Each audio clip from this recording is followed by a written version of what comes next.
तारीख थी 14 जून, रात का वक्त था। महाराष्ट्र पुलिस एक कपल को हिरासत में लेती है और बीएसएफ के हवाले कर देती है।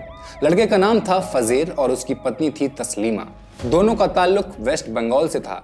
हैरान करने वाली घटना थी कि बीएसएफ पर आरोप लगाया गया कि बीएसएफ ने इन्हें आधी रात को बंदूक की नोक पर बांग्लादेश की सीमा पार करवा दी है।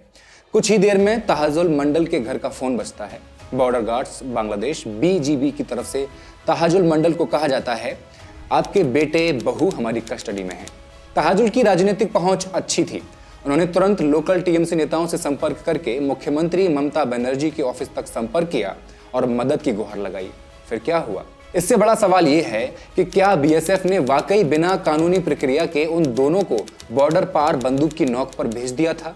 अप्रैल 2024 के आखिरी हफ्ते से ही अब तक गुजरात, महाराष्ट्र, उड़ीसा, राजस्थान, मध्य प्रदेश और असम जैसे बीजेपी शासित राज्यों में बंगाली मुस्लिम मजदूरों को घुसपैठिया करार देकर दर्जनों से लेकर सैकड़ों की संख्या में उन्हें हिरासत में लिया जा रहा है।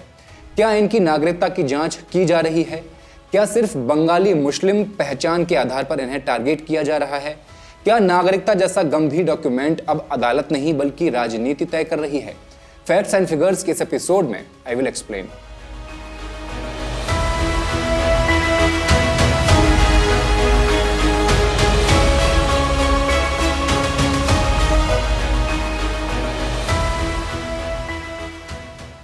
नमस्कार, मैं हेमंत और आप मॉलिटिक्स देख रहे हैं। कथित तौर पर जिस कपल को बीएसएफ ने बॉर्डर पार करवाया उसे बंगाल प्रशासन की मदद से वापस तो बुला लिया गया। अगर राजनीतिक पहुंच न होती तो शायद फजीर और तस्लीमा कभी लौट नहीं पाते। लेकिन यह कहानी सिर्फ फजीर और उसकी पत्नी तस्लीमा की नहीं है। यह कहानी उन तमाम बंगाली मजदूरों की है जिन्हें नागरिकता के नाम पर परेशान किया जा रहा है। मालदा के रहने वाले एक मजदूर जो अप्रैल में गुजरात में हिरासत में लिए गए थे, उन्होंने कहा है कि हमारे लिए सबसे बड़ा डर यही है कि बंगाल कहीं बीजेपी शासित न बन जाए। एक मजदूर का ऐसा कहना कई सवाल खड़े करता है। बीजेपी शासित राज्यों में बंगाली मुस्लिम मजदूरों को घुसपैठिया बताकर उनको उठा लेने के बढ़ते मामलों के बीच अब इनकी नागरिकता साबित करने की जिम्मेदारी पश्चिम बंगाल पुलिस, बंगाल प्रवासी मजदूर कल्याण बोर्ड और स्थानीय टीएमसी नेताओं पर आ गई है। इन संस्थाओं के दखल के बिना इन मजदूरों की रिहाई और वतन वापसी मुश्किल हो जाती है, जिसका नतीजा ये हुआ है कि इन मजदूरों की डिपेंडेंसी सीधे सीधे राज्य सरकार और टीएमसी पर बढ़ती जा रही है। मुर्शिदाबाद जिले के जालंगी गांव के रहने वाले रजीबुल शेख की कहानी इसका ताजा उदाहरण है। उन्हें ओडिशा में हिरासत में लिया गया और घंटों तक बांग्लादेशी कहकर अपमानित किया गया। रजीबुल कहते हैं, ओडिशा पुलिस को ऐसा लग रहा था जैसे बीजेपी के इस प्रचार पर पूरी तरह यकीन कर लिया हो कि हर बंगाली मुसलमान वोट बैंक के लिए पश्चिम बंगाल में अवैध रूप से बसाया गया एक बांग्लादेशी है। क्या हर बंगाली मुसलमान पर अब संदेह किया जाएगा? क्या किसी राज्य से दूसरे राज्य में काम करने का हक मजदूरों से छीन लिया गया है? और अगर सरकार की मशीनरी सिर्फ एक राजनीतिक नैरेटिव पर काम कर रही है तो फिर न्याय की उम्मीद कहां से की जाएगी?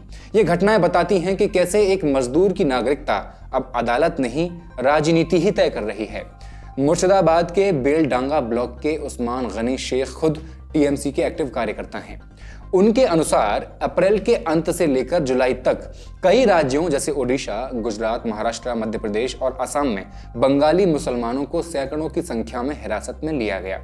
लेकिन बंगाल सरकार की ओर से न तो सख्त विरोध दर्ज किया गया, न ही कोई निर्णायक कदम उठाया गया। उस्मान गनी के चचेरे भाई अतिकुल शेख को ओडिशा के सुंदरगढ़ जिले में 7 जुलाई की रात 400 लोगों के साथ हिरासत में ले लिया गया था।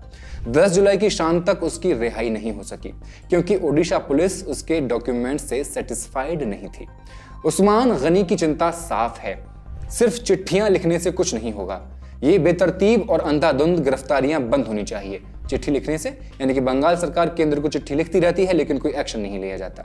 अब सवाल यह है, जब टीएमसी का खुद कार्यकर्ता इतना निराश हो तो आम नागरिक क्या महसूस कर रहा होगा?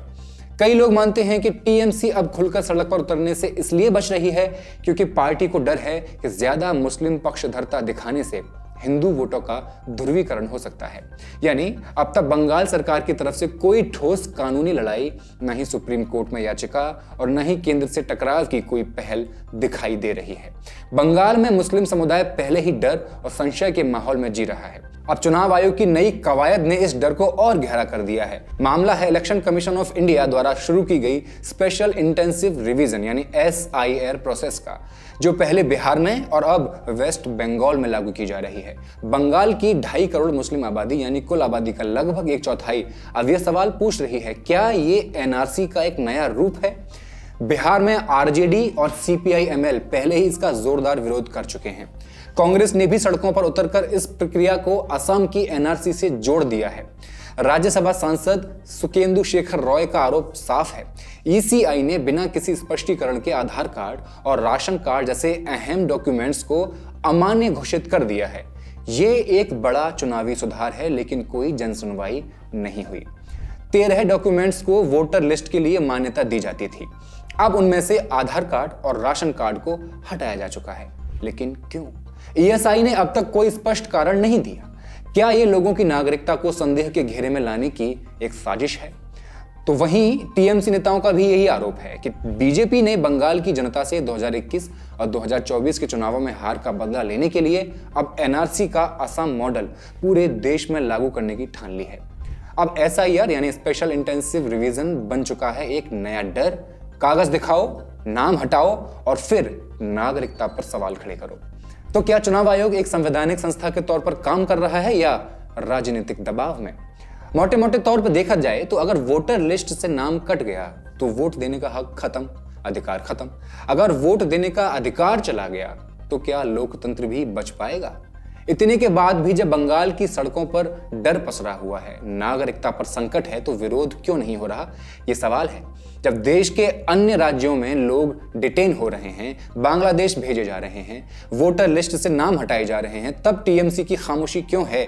एक वरिष्ठ TMC नेता ने नाम न बताने की शर्त पर साफ साफ द क्विंट से कहा, पार्टी बीजेपी के बिछाए जाल में फंसना नहीं चाहती। ये जाल क्या है? बीजेपी कथित तौर पर नागरिकता को बंगाल का मुख्य चुनावी मुद्दा बनाना चाहती है, ताकि विकास, रोजगार, शिक्षा और स्वास्थ्य जैसे असली मुद्दे चुनाव से गायब हो जाएं। यानी बीजेपी चाहती है कि लड़ाई हो कि कौन नागरिक है और कौन नहीं इसमें, और आम लोगों की समस्याएं हाशिए पर चली जाएं। TMC इस जाल में फंसने से बच रही है, लेकिन जनता अकेली ही है। तो उधर बीजेपी की रणनीति भी बेहद साफ है। अब तक बंगाल बीजेपी के नेता पूरे मामले पर चुप हैं। कोई बयान नहीं, कोई सफाई नहीं। क्यों? क्योंकि आदेश दिल्ली से आने हैं और बंगाल में कब क्या बोलना है ये तय करता है दिल्ली। इस सियासी चुप्पी के बीच जो सबसे ज्यादा असहाय है वो है बंगाल के मुस्लिम प्रवासी मजदूर, जिनकी नागरिकता पर अब सवाल उठाए जा रहे हैं। कांग्रेस और लेफ्ट को डर है कि ज्यादा बोलने से मुस्लिम बनाम हिंदू की लड़ाई बन जाएगी। TMC को डर है कि वो बीजेपी की जाल में फंस जाएगी, और बीजेपी को कोई डर नहीं, क्योंकि वो पूरी रणनीति इसी मुद्दे पर बना रही है। CAA लागू हो चुका है, लेकिन कौन जाने नागरिक कौन है और गैर कानूनी कौन है। इसके तहत बांग्लादेश से आए हिंदू अब नागरिकता जांच से सुरक्षित हैं, लेकिन मुस्लिमों के लिए वही डर आज भी बरकरार है CAA के अंतर्गत। यानी क्या बिहार बहाना था, असली निशाना बंगाल है? ECI ने जैसे ही बिहार में स्पेशल इंटेंसिव रिवीजन शुरू करने का ऐलान किया था, TMC ने फौरन इसे चुनौती देना शुरू कर दिया था। मुख्यमंत्री ममता बनर्जी ने सीधे सीधे आरोप लगाया था कि बिहार सिर्फ बहाना है, असली टारगेट बंगाल है। TMC के लिए असम NRC की याद अभी भी ताजा है। वहां 19 लाख लोग लिस्ट से बाहर कर दिए गए थे, जिनमें से बहुत से हिंदू भी थे, लेकिन शुरुआत मुसलमानों से ही हुई थी। बंगाल में अब तक ज्यादातर जो पकड़े जा रहे थे वो बांग्लादेश भेजे जा रहे थे, वो थे मुस्लिम। इस वजह से TMC नेतृत्व का एक बड़ा हिस्सा शक में था, क्या ये मुद्दा हिंदू वोटर के बीच भी चलेगा? लेकिन जब ECI ने SIR प्रक्रिया बंगाल तक लाने के संकेत दिए तो TMC का गणित भी बदल गया। अब उन्हें लग रहा है कि ये डॉक्यूमेंट दिखाओ अभियान अब मुसलमानों तक सीमित नहीं रहेगा, हिंदू भी फंसेंगे, परेशान होंगे और बीजेपी को इसका नुकसान होगा। यानी एक तरफा ममता सरकार ने इसे राजनीतिक साजिश बताया, तो दूसरी तरफ पार्टी में अब इसे मौका भी माना जा रहा है जनता को दिखाने का कि कौन असली जिम्मेदार है इस डर का, इस कागजी त्रासदी का। जब बात हिंदू वोटर्स पर भी आई है तो अब TMC खुलकर बोल रही है, क्योंकि डर अब एक वर्ग तक सीमित नहीं रहा। TMC के लिए एक हिंदू निवासी उत्तम कुमार ब्रजवासी का मामला गेम चेंजर साबित हुआ। असम बॉर्डर से सटे इस जिले के रहने वाले ब्रजवासी को एक दिन अचानक फॉरेनर्स ट्रिब्यूनल से नोटिस आया, अपनी नागरिकता साबित करो। ब्रजवासी हक्का बक्का रह गए। भारत में जन्मा, भारत में पला, भारत में वोटर, फिर भी संदिग्ध। स्थानीय टीएमसी नेताओं ने पुराने वोटर लिस्ट से उनके माता पिता का नाम जैसे तैसे निकलवाया और उनको बचाया। इस केस को सोशल मीडिया और मंचों पर जोर शोर से उठाया गया। मैसेज साफ था, अब सिर्फ मुसलमान ही नहीं, हिंदू भी टारगेट हैं। तो टीएमसी का आरोप यही है कि असम का एनआरसी अब बंगाल के वैध नागरिकों को परेशान करने के लिए इस्तेमाल किया जा रहा है। 2026 से पहले इलेक्शन कमीशन ऑफ इंडिया की एसआईआर प्रक्रिया को तेज करके लाखों लोगों को वोटर लिस्ट से हटाने की तैयारी है। बीजेपी शासित राज्यों में बंगाल के मजदूरों को बांग्लादेशी बताकर बीएसएफ के जरिए जबरन बॉर्डर पार फेंका जा रहा है। तो वहीं पश्चिम बंगाल की बीजेपी की प्रवक्ता हैं ज्योति चटर्जी। ज्योति चटर्जी ने बंगाल के मुसलमानों की बड़े पैमाने पर हो रही गिरफ्तारी और डिटेंशन पर कोई अफसोस नहीं जताया, बल्कि उन्होंने इसे राष्ट्रीय सुरक्षा और नौकरी की सुरक्षा के लिए जरूरी बताया। उनका दावा है कि हजारों बांग्लादेशी अवैध रूप से इलीगली बंगाल की वोटर लिस्ट में शामिल हो चुके हैं। यही लोग दूसरे राज्यों में प्रवासी मजदूर बनकर काम कर रहे हैं। ये अवैध घुसपैठिए एक तरफ टीएमसी का वोट बैंक बन चुके हैं, दूसरी तरफ बंगाल के स्थानीय मुसलमानों की नौकरियां छीन रहे हैं। जब चटर्जी से पूछा गया कि क्या इस अभियान से बंगाल के मुसलमान और मजबूती से राज्य सरकार यानी टीएमसी के साथ नहीं जुड़ रहे, क्या ये मुस्लिम वोटरों का ध्रुवीकरण नहीं कर रहा, तो उनका जवाब था कि हमारी पार्टी चुनावी राजनीति नहीं, देश हित को प्राथमिकता देती है। इस बयान में एक साफ रणनीति दिखती है, मुसलमानों को दो हिस्सों में बांटने की कोशिश। टीएमसी के समर्थक यानी स्थानीय मुसलमान और बाहरी मुसलमान जिन्हें अवैध बांग्लादेशी कहा जा रहा है। अब सवाल यह है कि क्या बीजेपी की ये नीति राष्ट्रीय सुरक्षा की नीति है या फिर बंगाल में मुसलमानों को डराकर राजनीतिक फायदा उठाने की कोशिश की जा रही है, साजिश की जा रही है। कमेंट करके बताइए और मॉलिटिक्स को सब्सक्राइब कर दीजिए। शुक्रिया।